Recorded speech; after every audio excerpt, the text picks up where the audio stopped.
જય ભારત મિત્રો, આજે વાત કરવી છે ચૂંટણી વિશે। વિશ્વના 100 કરતા પણ વધારે દેશોમાં બેલેટ પેપર દ્વારા ચૂંટણી થાય છે। ભારત સહિત 20 દેશો કરતા પણ વધારે દેશોમાં ઈવીએમ મશીન દ્વારા ઇલેક્શન થાય છે।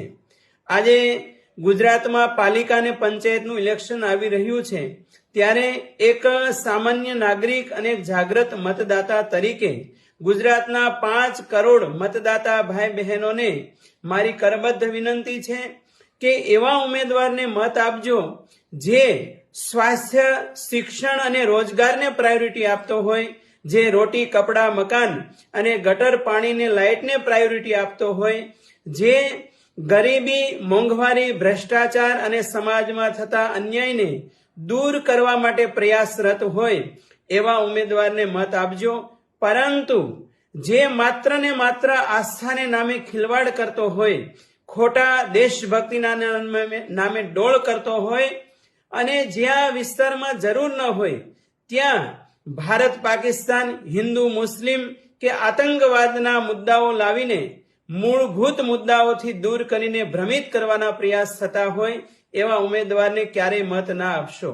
જે ભ્રષ્ટ અને ક્રિમિનલ હોય અને જે ગરીબ અને મધ્યમ પરિવારના લોકોને માત્ર 200 રૂપિયાની દારૂની કોથળી કે બુંદી ગાંઠિયા ખવડાવી અને ભોળા લોકોના મતદાન લેવાના હીન પ્રયાસો કરતા હોય એવા નાલાયક ઉમેદવારોને ક્યારેય મત ના આપશો। પરંતુ જે પાત્ર, લાયકાત અને પ્રામાણિક હોય એવા ઉમેદવારને મત આપજો।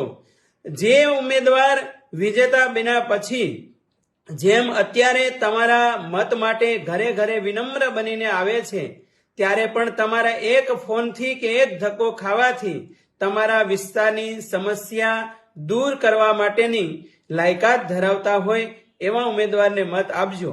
નહીતર જેમ હરિદ્વાર મામો ગંગામાં ડૂબકી લગાવવા જાય અને બનાવટી ભાણો આવી અને મામાની વસ્તુ ચોરી જાય અને પછી 5 વર્ષ પછી પાછો આવે અને કહે મામા મને ઓળખ્યો, તો આવી પરિસ્થિતિનું નિર્માણ ન થાય એનું ધ્યાન રાખજો।